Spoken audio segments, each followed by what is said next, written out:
Very good evening. Welcome. This is Scorecard on Citi TV. We are back after the Black Stars draw against Nigeria. It's a massive game of football, of course, that took place on Friday night at the Babayara Sports Stadium. It was packed to the rafters. Citi Sports was there.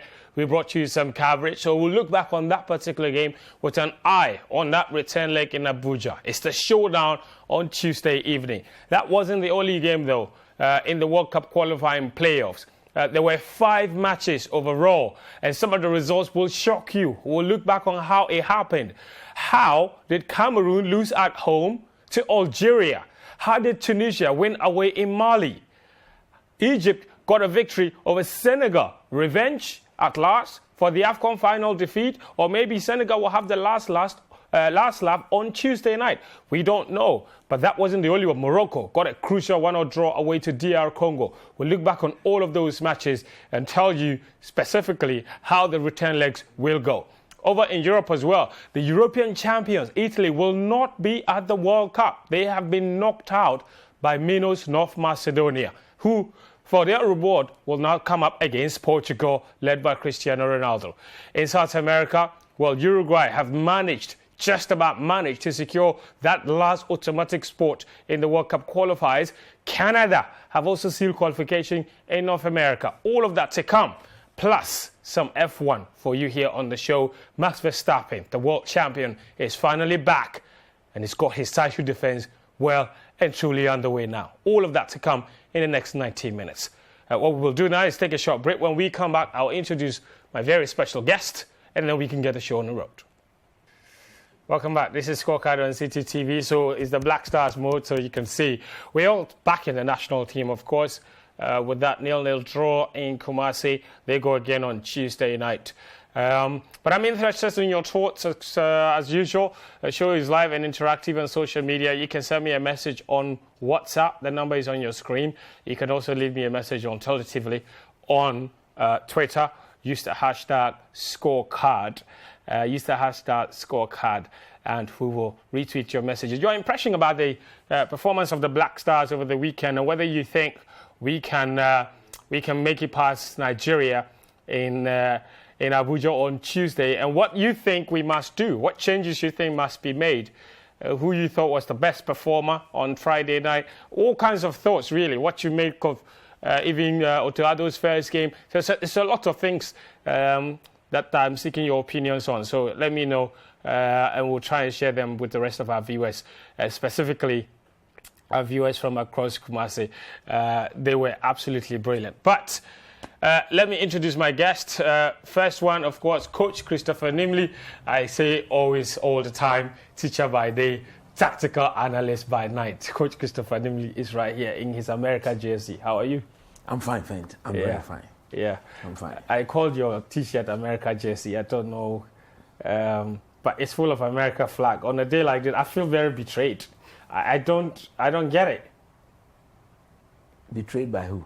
By you. That. I mean, it is Heritage Month. We're showing our heritage towards this is Black Stars. Go put my video on the screen. The video you took of me. Put it showing your patriotism, man. Put that on the screen, and that sums up everything. Look at this man. Daniel Cranting is my colleague here as well. How are you, Daniel? You good? Very good, thanks. Yeah.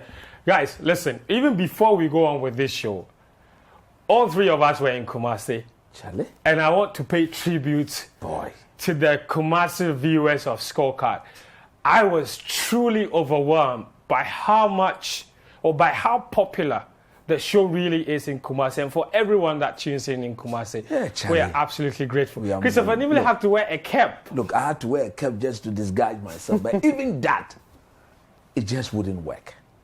But everywhere you pass, like you said, we are all very grateful. Yeah, I mean, it speaks volumes of the good works that we are doing over here. And absolutely. I told one person that, look, whatever we do because of you people. Absolutely. You people have kept the show going, and the reason why we just cannot disappoint you people. Yeah. So we are most grateful, and the best is yet to come.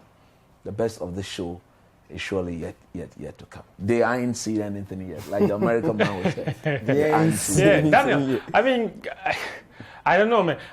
For me, I would, it was slightly different for me because it was more or less like homecoming, because that's where I grew up. So even without TV, people knew exactly who I was because I started off in Kumasi.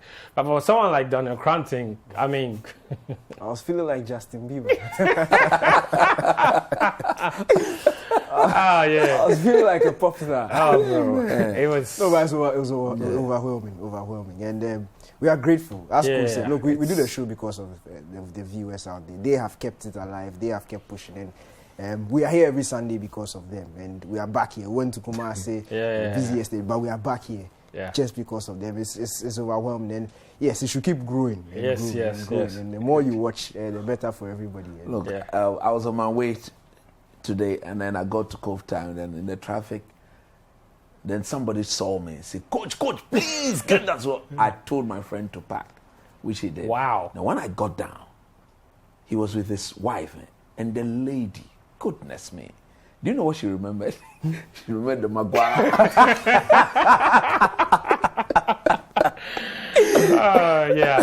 I mean, absolutely. Thank you guys. Thank you for everything. I mean, and he was just said, Coach, what is your size? The moment she said that, I said, look, I mean, absolutely. And we do it because, and you see, the thing about the people of Kumasi is that if they love you, they let you know. If they don't love you, they let you know. No, they don't fake it. And it was amazing. Speaking of which, the Citi Sports team, of course, was in. Coach was bothering me about some videos, so I'm going to show it. But the Citi Sports team was in Kumasi, of course. Just going to show you a little bit about how we made it for that particular trip. So there you go. As we set off, of course, some of the guys in there, Daniel Cranting, I see him there. And look at Bob. When you hear me say Bob on this show, did you see Bob? I saw Bob. Bob. They give the wife. Yeah, but this was good. And this is a way of telling you guys, really. Follow our TikTok account, Citi Sports GHA. GHA stands for Ghana, Citi Sports GHA. And that was the touchdown at the Kumasi airport, of course, with all of that. And then, on the day itself, of course, the match day, this is where Nimli features big time. Coach, this is the patriotism you speak of, no? Yeah, man. I was in the mood. No. We need a sound for this. We need a sound. Give us some sound. In the mood, man. I was in the mood.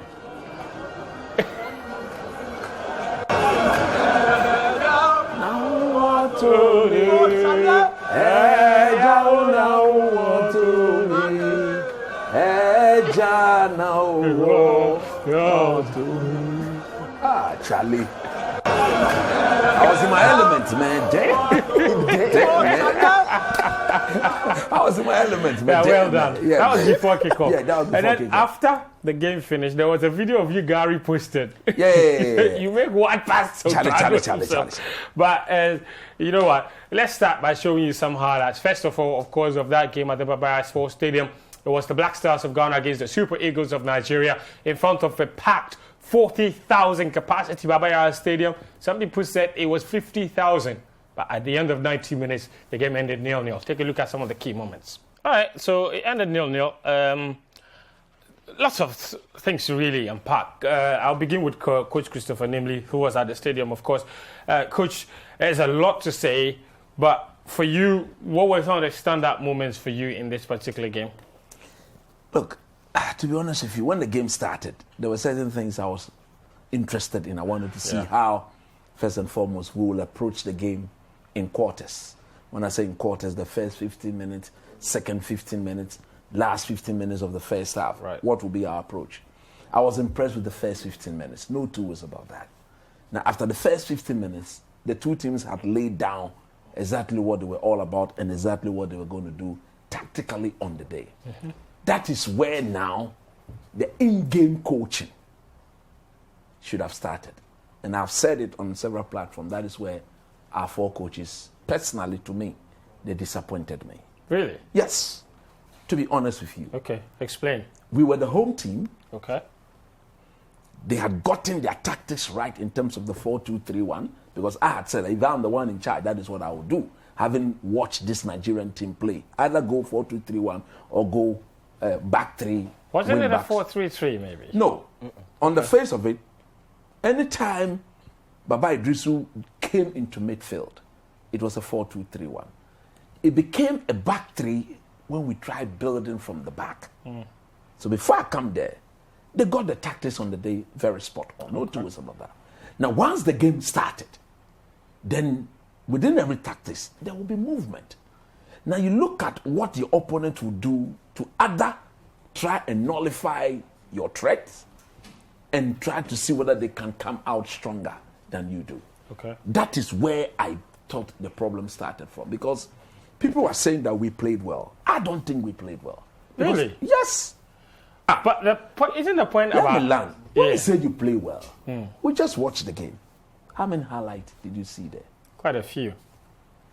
On the face of it, to be honest, it was a boring game. That if is you were it. watching as So a neutral, there were very few chances. Well, maybe people are looking at what happened at the AFCON. Of But course. I know my Black Stars. I know what we are capable of doing. At home, we dominated two departments of the game. Defensively, we're solid. Even in midfield, for the first 20, 30 minutes, that was where we dominated.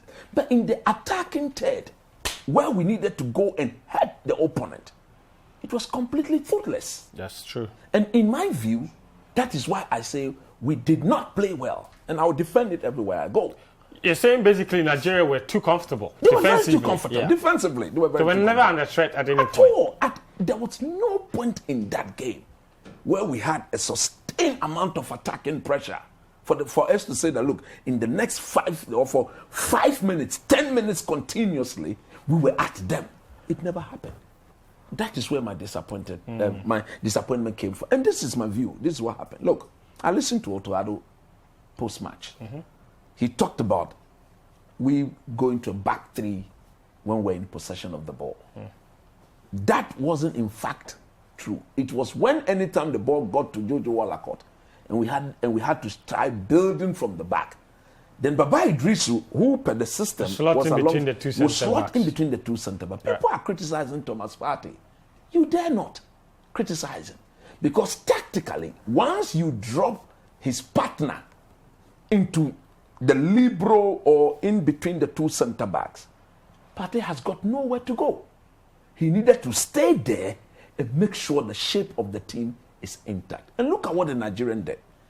When they realized that was what we were doing, they made sure that every time, the moment Baba Idrisu dropped off in between Amate and Jiku, they had two men in and around Partey.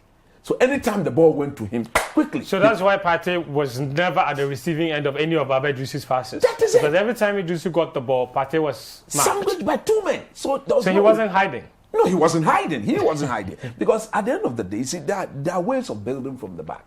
We chose on the day to build in that manner. And Baba Idrisu's long-range passes... It's very poor. Yeah. It has not been Because the best. every time he tried to... Going long, we go lost long, possession of the ball. Yeah, he gave the ball So away. that was, in my view, the fundamental reason why Partey didn't influence the game. I see. Now, in that first half, one thing that I told you guys when the game was ongoing, we were playing a very inexperienced striker. Believe you me, the young man shocked me. He was very good. Afanejan. Yeah. Look, very inexperienced, but he showed on the day that he was ready. Yeah. He was up for it. And again, this is why I couldn't understand what the technical team did. The young man is inexperienced. He's playing as a topmost man, one striker. And behind him... Even a role that he's not very familiar with. Behind him, there were three attacking players. Offensive players in Kudus, Jordan, and Isayako. Fentil. In 90 minutes, there was only one combination between our striker and our attacking trio. That to me was unacceptable. That was And the knockdown for Isahaku's shot. That's it. And the basic reason why that happened was that the gap, this is Clanton, I kept highlighting the gap between Jan and the three guys. I said, look, what is this? Was he isolated? Yards? He was very isolated. Too isolated. And look, all the balls he received, go watch again, all the balls he received came from Thomas Partey or the defenders. None of Afenijan balls came from Kudus, Isayaku, or Jordan Ayew. Interesting. And that is very poor attacking play. And the coaches should have rectified that. I thought that after the first 45 minutes, when we went and came back, we were the home team. We needed to go to a 4-1-4-1 situation. When I say 4-1-4-1, stop the Baba Idrisu dropping in between the two centre back to build. Just let him be an anchor. Let him be an anchor in the middle, and then push Tomapati a bit forward. To join Kudus. Look, in the modern inverted diamond. Inverted diamond. In the modern game, nobody can tell me that if you commit 5 men in attack and you lose the ball and you have 5 men behind the ball, it's not a solid defensive shape. It is very solid, awaiting the recovery run of the other players to come and then keep the kick. So there were tactical deficiencies. Absolutely. And what would you change going to the second leg in Nigeria, especially considering that's an away game? Yes. And we need to be very careful. One thing that we cannot do is to go there and say we are going to defend.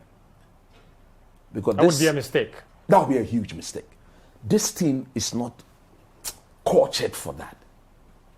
Because even though we have very good defensive players. Even though we have very good defensive players. But because it is not a team that has played together for some time, if you go and restrict them to defend, they will break under pressure. So what we need to do, we need to have a holistic approach, a proper balance between putting men behind the ball and attacking when necessary. We should not go there and be very shy. Will that require changing personnel? Definitely. Who would you bring in? Look, I think I will start with the boy who came on for Osman Bukari and Joseph Pencil. To support Afenajan. To support Afenajan. And Isayaku. I mean, that makes sense. No, yes, Isayaku. Because those two are quick and very experienced. Very experienced. And they are goal-getters. Yes. They score goals. They do.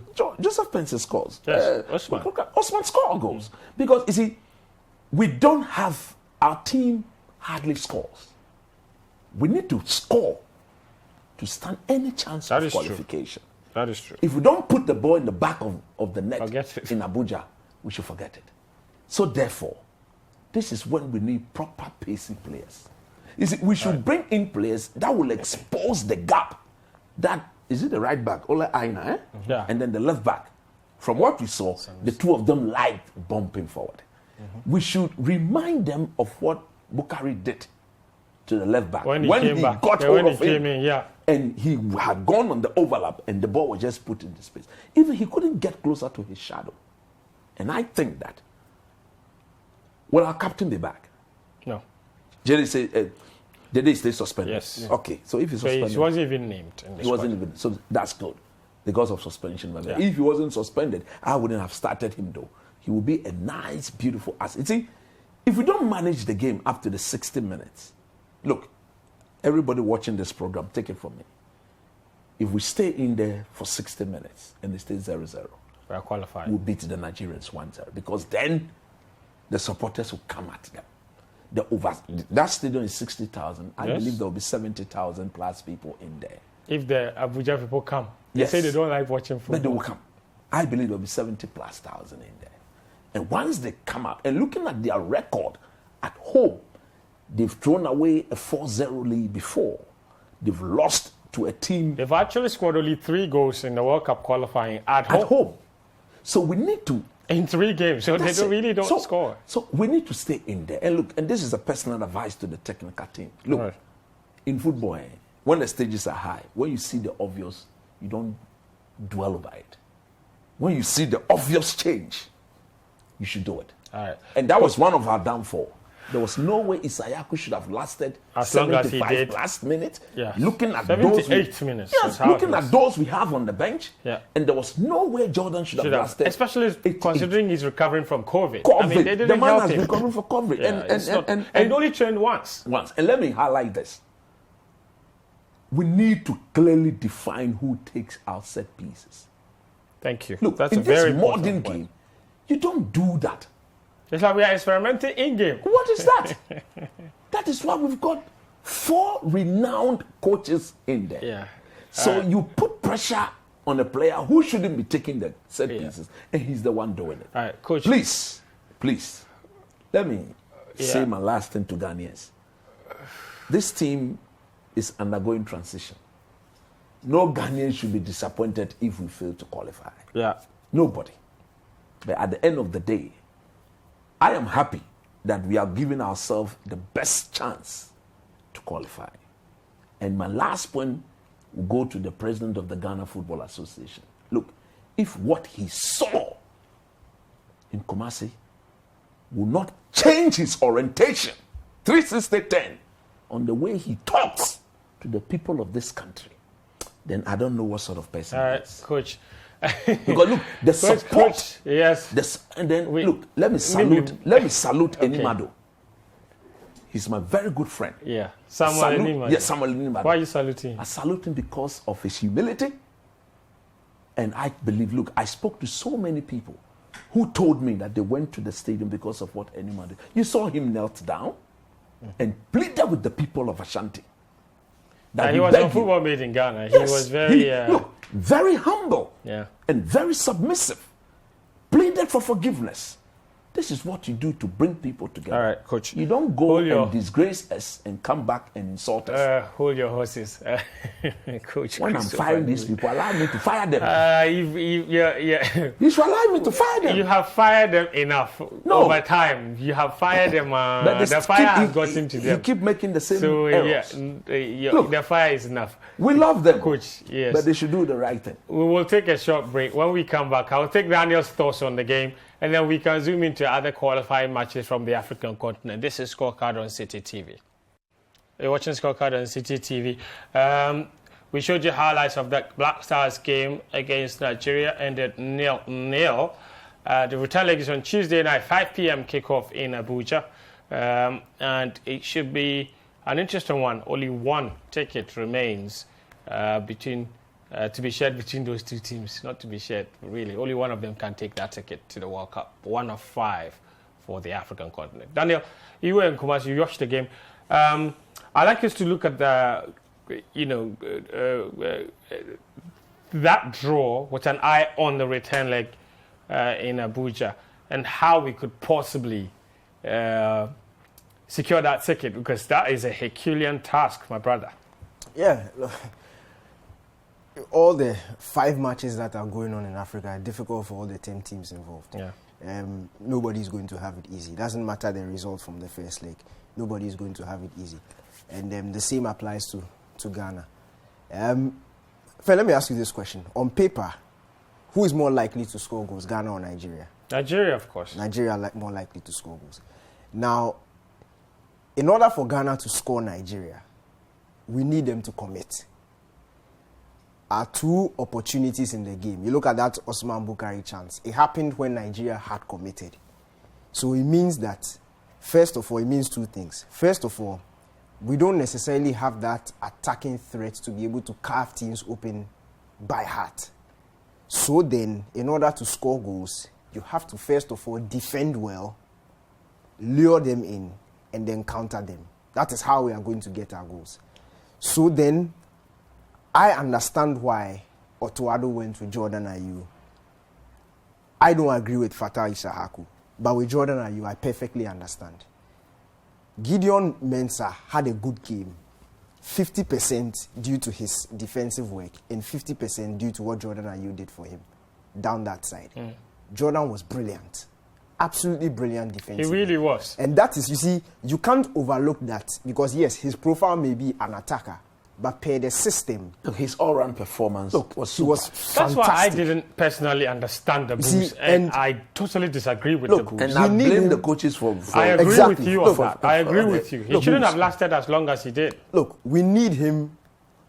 We don't have anybody in that profile He's one to of our do that job. Players, so. Exactly, to do that job against Nigeria. That defensive wing play, we don't have anybody like that. We saw Joseph Pinsel at the AFCON. Offensively, he was nice to watch, but defensively, he was a liability. Fatah Issahaku also showed defensively he's a liability. The time Osman Bukari came on, he didn't necessarily have to do a lot of defensive work because at that point, if you noticed, Eguavon was telling his guys to calm down. He looked at they the were time. okay with the result. They were very fine with the result. So Nigeria were not attacking at that point. It was the onus was on the Black Stars to try and get the goal. And the time he came, of course, as I said, he didn't necessarily have to do a lot of defensive work. So for Jordan Ayew, I believe he needs to start. What I agree with Coach is the deployment of Thomas Partey and that building from the back with the 3-back system. It won't work. It is not going to work. Why? Because you see, even when you have a proper 3-back system with 3 defenders, the guy who carries the ball, first of all, has good passing range. And second of all, the key thing is can pass under pressure. Yes. That is very essential. When you say that, all I'm thinking about is Jorginho. Look, you have to have the ability to pass under pressure because after 1 try, 2 tries, now the opposition will start pressing high, as Nigeria were doing.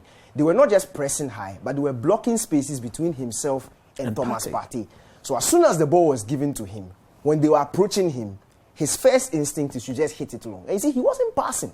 If you look at the sort of passes in quotes he hit, he was just kicking the ball away.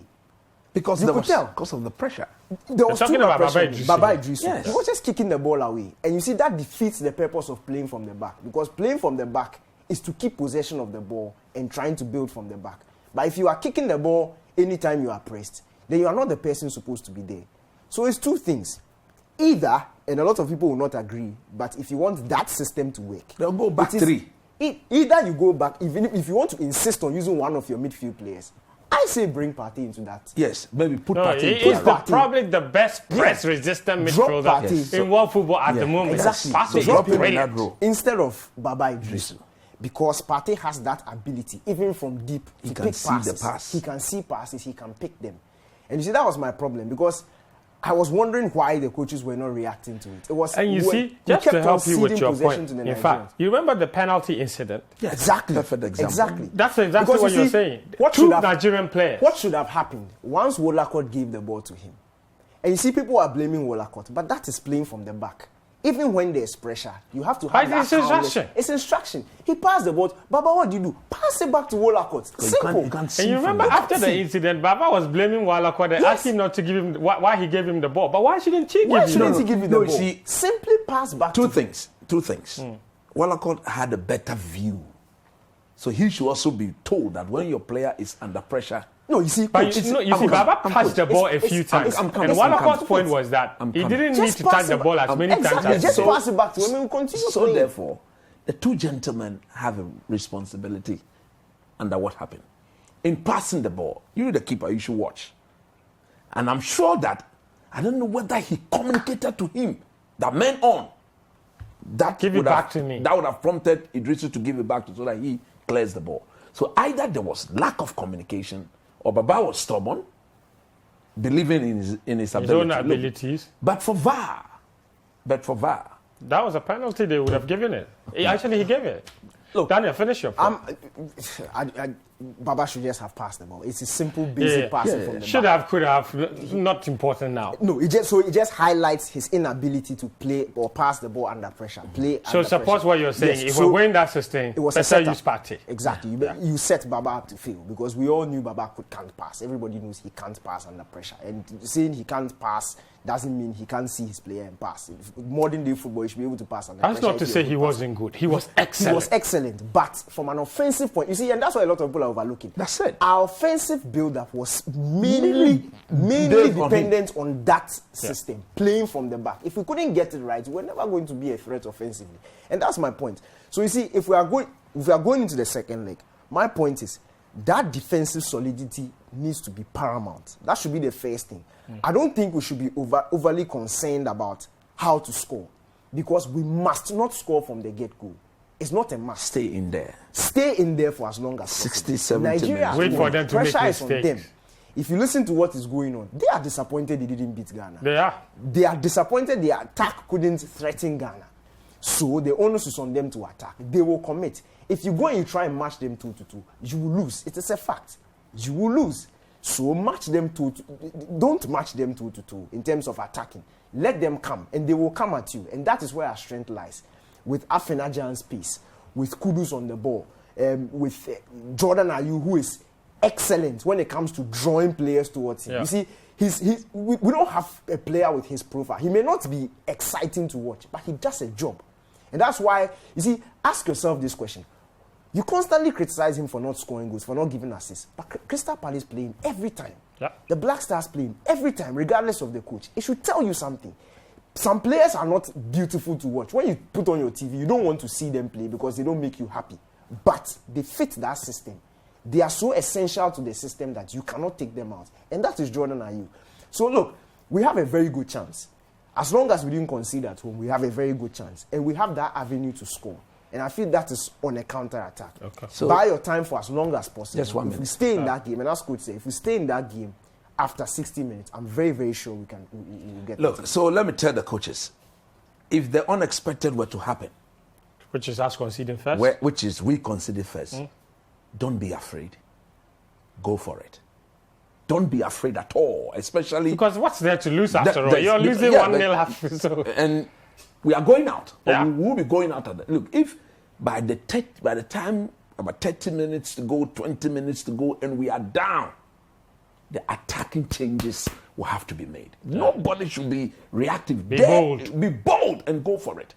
And now begin to tell everybody that let's go for it. Because to be honest, I would rather for us to lose 3-0 fighting hard than go and try to play safe and lose 1-0 and still go out. What's the point? I don't want it that way. What's the That's point? what I'm saying. I don't want to lose 3-0. After No, I after said 60 minutes, going at it. Like there's a way to. What is fighting hard? If you concede 3 goals, you definitely didn't do something right. So Yeah, it's not that's fighting it. hard. No, what see, I'm you saying see, that you don't- in conceding 3 if it is 1-0, and then you we keep go the- for it, and you we don't end up attack. conceding 3, I so mean, be it. and No, that's so not be it. but at the end of the Why day, would it's you a go? qualification.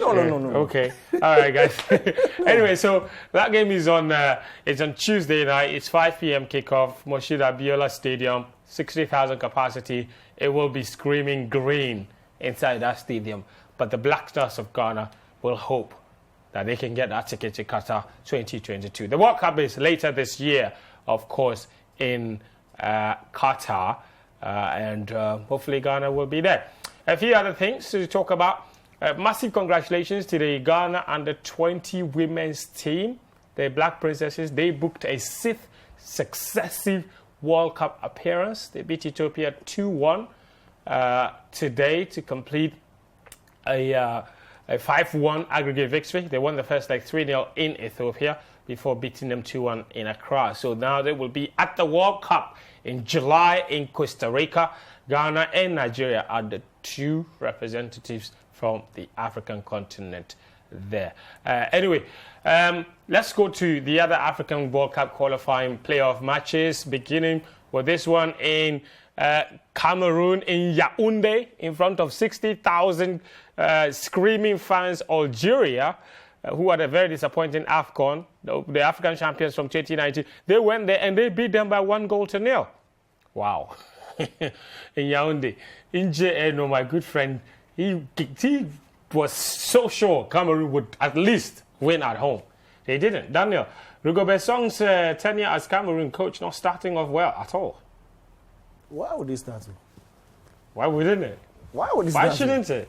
You see, when he was given the job, there were concerns in Cameroon about his competence. There were concerns, and you wonder why they made such a critical decision just before a critical game like this. Conceição took them to they finished 3rd.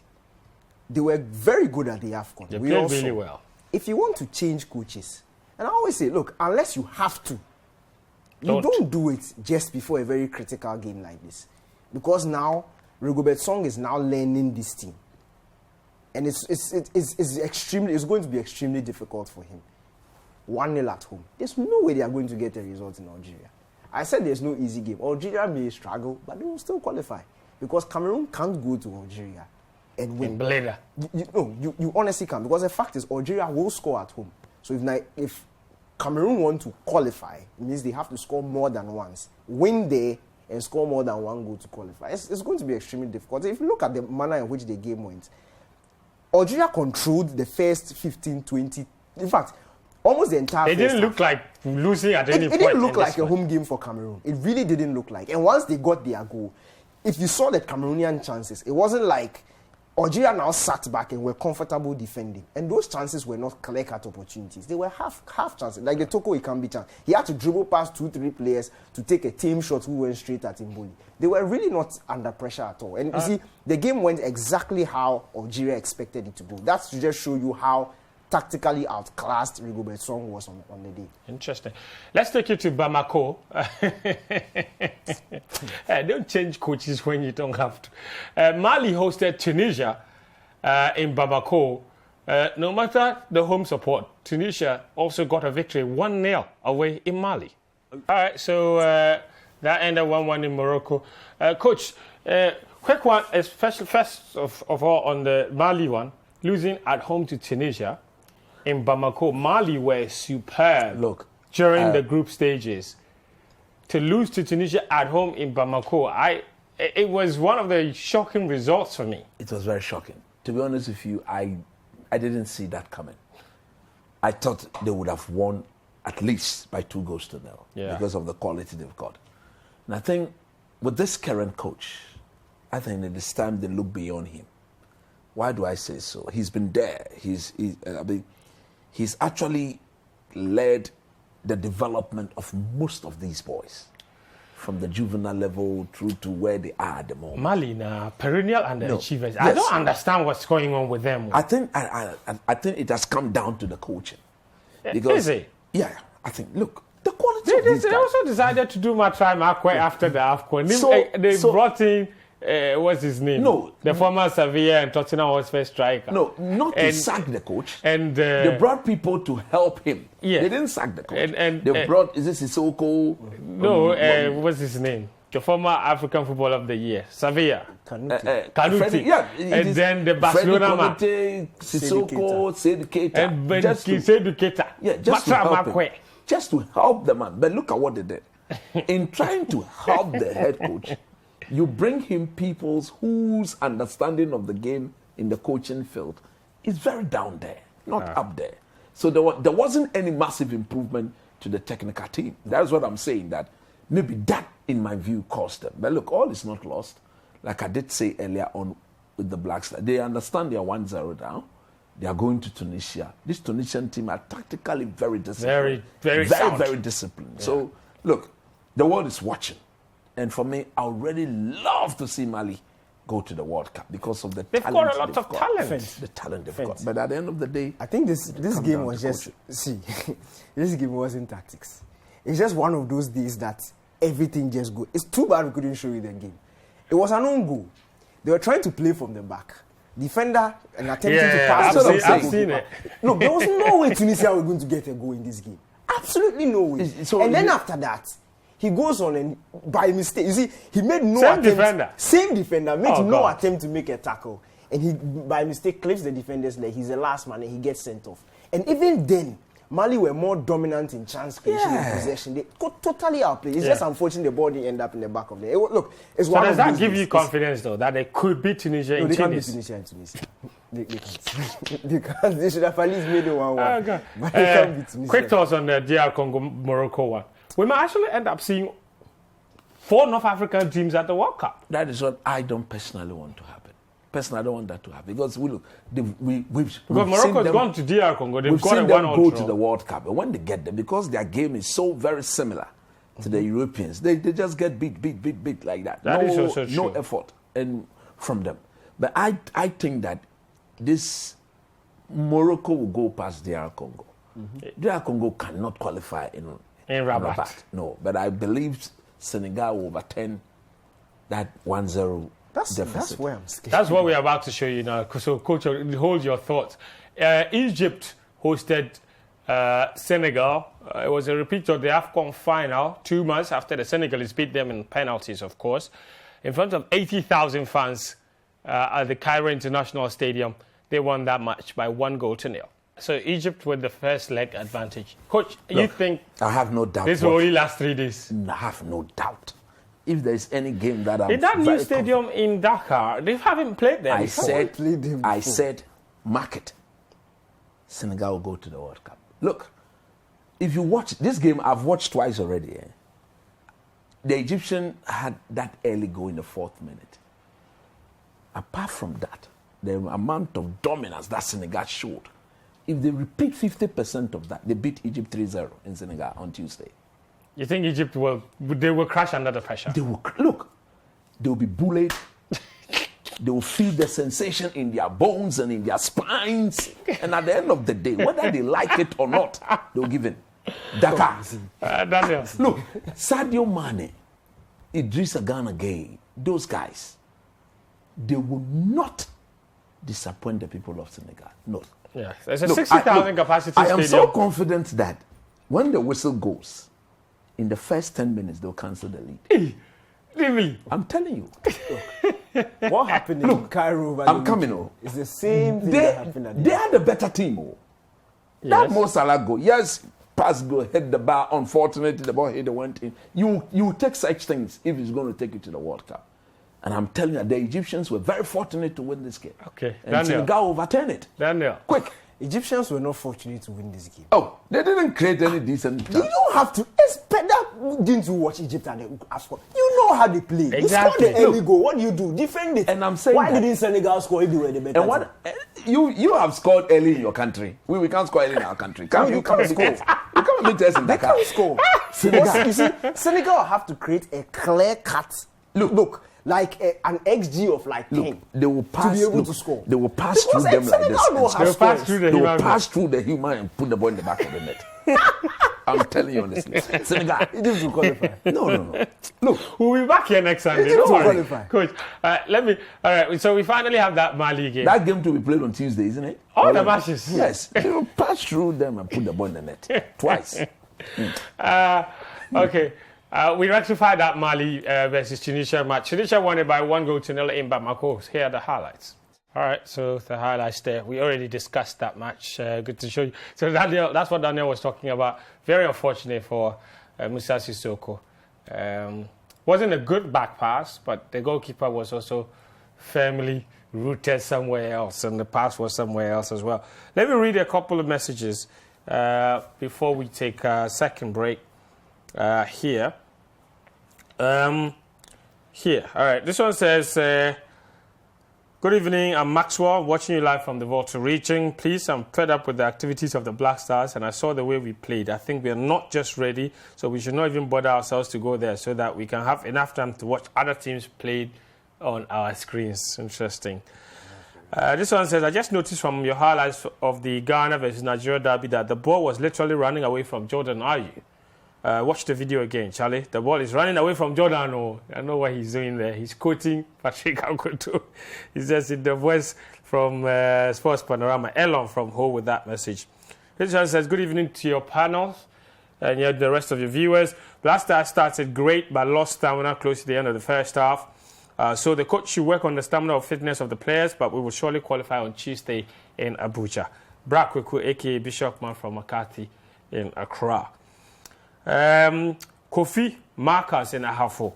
Kwapon says, Black Stars can still qualify to the World Cup, but this time I want them to utilize the numerous chances we squandered at the Barbara Stadium, especially our strikers. This one says, Coach is a good citizen and not a spectator. Looking at the way they played, there's still hope. He said we should still keep hope alive, okay? My name is Bongo from Cove Town, and he says, as for me, when I saw Jordan on the lineup, I quickly switched off my television. They threw away our best strikers, Adia and co. Always Jordan nonsense. Interesting, but that's your view. I think Jordan shouldn't start on Tuesday. He should be replaced with Daniel Kofi Chre, Apostle Eric Calvin, watching from Gorso. And he says, as tell coach, namely, Maguire's boots are for sale. Interesting. Sally Al-Hassan in Brekum says, my wife doesn't like sports much, but because of Coach Dimli, she has been watching this program with me every Sunday. Your wife knows what's up. This one says, Scorecard is the... She shouldn't just watch after the program. She should make you feel good. I persist, Al-Hassan. You heard Coach Dimli. This one says, Scorecard is the best program to watch. Keep it up. This is Al-Hassan from Molshegu in Tamale. So that's another Al-Hassan. Good evening, Fentu. It's possible Ghana can win in Abuja, but I can assure you that these same Black Stars players will make mistakes by dashing them the ball to score us. So you're saying we'll make mistake for Nigeria to score. That's interesting. All right. Stanley Monfesefe from Teshibushro says, Jordan did not play as a main striker on Friday. He operated from the wings and he did well, better than his previous engagements. We have been so far unfair to the man.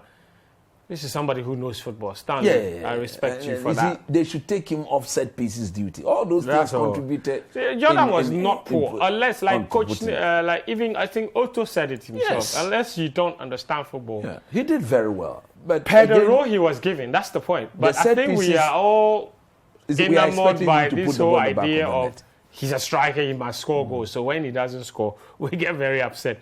Understandably so, but we also have to understand that when roles change, you need to appreciate the new roles of the players. One more message before we take another break. Good evening. Please kindly tell Coach Otto Addo to make some changes in our forwards or strikers. Benjamin Folo from Akase. And Sir Albert from Asakore says it was a memorable night to behold at the Babaya Sports Stadium. We are Ghana. We shall qualify. We'll take another break. When we come back, we'll take you to the European and South American qualifiers plus some F1. Welcome back. We're on the last leg of the show here on Citi TV. This is Scorecard. Of course, Coach Christopher Nimley and Daniel Croughton, my guest on the show. More of your messages have come in. A keen reminder of what's to come on Tuesday, of course, in the World Cup qualifiers on the African continent. Let me just show you the full results from the first leg, and then after that, I'll tell you who will be playing in that second leg and at what time. So there is the confirmation of all of the results that were recorded on Friday night. So DR Congo and Morocco ending 1-1. Mali losing at home to Tunisia. Cameroon losing at home to Algeria. Egypt winning 1-0 against Senegal. Ghana drawing 0-0 against Nigeria. Now, listen carefully. On Tuesday, Ghana take on Nigeria at 5 p.m. All right, in Abuja. Senegal will play Egypt at home at 5 p.m. same time.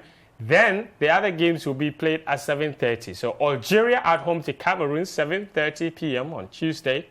Tunisia at home to Mali 7:30 p.m. on Tuesday. And Morocco at home to DR Congo 7:30 p.m. on Tuesday. So those are the fixtures for Tuesday night. Coach, do you have a feeling of who you think might make it from these five? Yeah, I think Senegal will make it. Senegal over Egypt. Morocco over DR Congo. Algeria over Cameroon. And then Tunisia, Mali. I want Mali to qualify, so let me be a bit biased. Mali. And then Ghana, Nigeria. My head say Nigeria. My heart say Ghana. So I pray. Normally I go with my head. Yeah. But on this one day, I want to follow my heart. Daniel, do you want to call it from the 5 games? Algeria to Morocco, make it. Morocco. Tunisia. You said Egypt. Egypt will qualify. Egypt. And Ghana.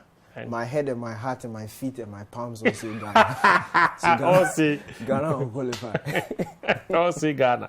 All right. Let me read a couple more messages before we go to Europe.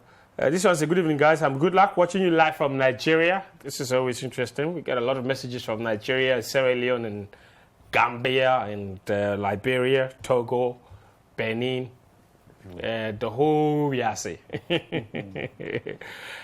So good luck says, it's always fascinating watching you guys every Sunday evening. You always make my day, but I think Ghana really gave it their all. But come home in Abuja, Nigeria, will edge out Ghana for a ticket to Qatar. All right. Good luck. I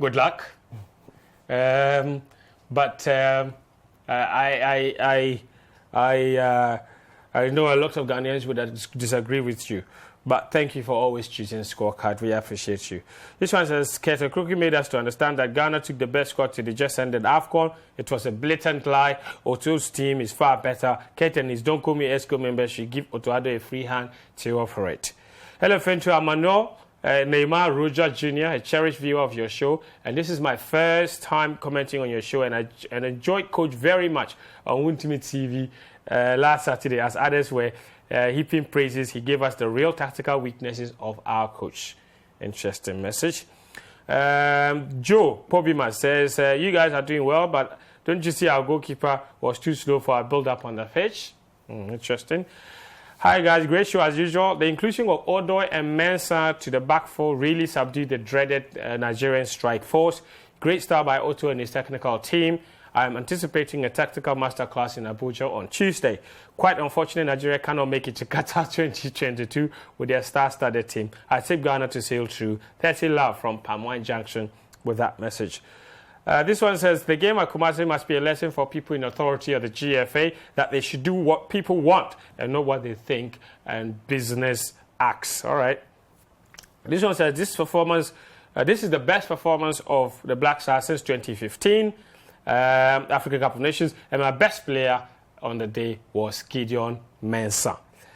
This one says, we don't have firepower up front. In the absence of Dede, you wonder where our goal will come from. Baba Idrisu was my man of the match, but he nearly cost us. Thank God for VAR. Our set pieces were terrible. Afena has huge potential, but he needs more years to play at this level, especially on the African terrain where defenders are very rugged. Banana from Tabora, Alaji, with that message. Good show, and I'm watching the program live in Ngwa, but please, Jordan Ayew is too selfish. He must learn to pass, and I wish Isaku and Jordan must be on the bench to use clinical finishers. All right. The Black Stars did well, this message says, on Friday. However, the job is not yet done. They should qualify on Tuesday, but even if they don't qualify, we will still support them because there are a lot of positives to pick from this particular game. Barrister PSA Daniel Gura, the game, host of Call FM Sports at Agona Swedru, and he says, my regards to Daniel Crampton. Very specific location, but thank you very much for your message as well. Let's go to Europe, where the European World Cup qualifying playoffs were also happening. So basically, 8 teams were put into a draw of 4 games. All right, basically from semi-final up front, if you like, no, quarter-final, semi-final, what have you, to determine the last 2 places for the European qualifiers. All right. And those 2 places, the last 3 places, sorry, of the European qualifiers. The matches were played, and it was interesting to see how some of them went. Portugal won quite comfortably. They won 3-1 against Turkey. Wales also won by 2-1 against Austria. And then Czech Republic, they lost to Sweden by 1-0. And then the biggest shock of the round was this match. Italy, the European champions, against North Macedonia. They lost that by 1-0, and they will not be going to the World Cup. This is the match. And the goal came very, very late on, Daniel. You and I were looking at this game in Kumasi. You were super excited, and I have no idea why. Basically because Italy wouldn't be playing Portugal in the next round, because that would be North Macedonia, who would be playing against Portugal. But this is a big deal for Italy, guys, because they didn't make it to the World Cup in 2018, yes, and they won't make it to the World Cup again in 2022 this as is the second European time champions successively that they are not going to be at the Mundial. Look, to be honest with you, I watched this game. They had 34 attempts. Unbelievable. 34. But the ball would just not enter the net. And for me, they were, in my view, very, very lackadaisical. Yeah. They didn't show maturity. They were overly anxious. Players were selfish when they should calm down. This should have been the Spanish team. They would have just come down and passed these people into submission. I thought the Italians had the quality to do so. Mm-hmm. The strikers, look at that. On any other day, all these balls should be in the back of the net. Yep. They didn't show proper maturity as European champions. You cannot be eliminated from the World Cup at home by one of the minnows in football. So, look, Ivan Mancini, I resign after this. Has he resigned yet? Andy? There's no news of the sort. But of course, yes, he did so well by winning the Euros for them. But the manner in which they have been, look at it, all this is lack of composure. You should not be striking for goal. You should be passing the ball for somebody to just put the ball in the back. I think this is the goal. Mm-hmm. This is the strike. Unbelievable. This is the strike. Solid strike. No goalkeeper is stopping that. No goalkeeper. is stopping that. Brilliant goal by our standard. Yeah. Interesting. Daniel, so the reward, North Macedonia, for this particular victory, of course, is a game against Portugal, led by Cristiano Ronaldo. Is that easy for Portugal, or you think it's tricky? What do you think? My face, what do you think? It's a straightforward one. Portugal. Ronaldo and Bernardo Silva, Portugal Diego will Jota. qualify, especially after this result against Italy. The Portuguese will not go to definitely sleep. not underestimate. They will finish this in 30 minutes. Quick. Yeah. Quick. The other fixtures, Wales, I think, will also play against Sweden. Yeah. That will be some interesting game. That will be a very interesting game. As for the Wolves, technically, they don't have the best of players. But their desire, their determination, stay together as a group, that is what makes them very difficult to play against. They don't care. You can play all the fancy football. Sweden have their main man back, Ibrahimovic. He's back in the team for experience. I think I fancy them to go through. I fancy Sweden to go through. Yeah. And we still don't know the fate of the last game because Poland were supposed to play against Russia. That game was called off. That game was called off. Poland, they have qualified. So they are through. It is the Scotland-Ukraine game that we don't know when will be played. I think if they've... So Poland were giving a walkover because Russia were kicked out. Yeah, they were kicked out. And I think, I don't know if FIFA is going to wait till after the war. But the World Cup... Because Ukraine can't even raise a team at the moment. Maybe they'll have to look at it again and see what they can say. Because, look, it would be so unfair to eliminate Ukraine. But reality will have to come to the fore if they cannot raise it. It's so unfortunate. We've never been here before. Yeah, so if they cannot raise a team, I don't know how many players of Ukraine are playing outside the country. Therefore, if they can get most of their players outside and get Andrei Shevchenko, who is not the coach, who just took them to the Euros, they can... Because, look, that would be an emotional game that they should be given the chance to play. But first of all, they need to raise a team first because they... Not easy. All right, so that's that. So the European qualifiers, we know who's made it to the last stage. 3 more places remain to be determined in Europe to go to the World Cup. And when are those games being played? This week. Next week. But is it Monday or Tuesday? The Ukraine one will probably play in the next window, the June window, when they are playing the Nations League. So hopefully by then. But we will know for sure the other 2 places this week, in midweek. But the Ukraine one surely is dependent on the war, isn't it? It is. So I think people are banking on the fact that things might subside by then. In the next few months. Hopefully, we are all praying for that. Of course. Speaking of qualifiers, the South American qualifiers are also done now.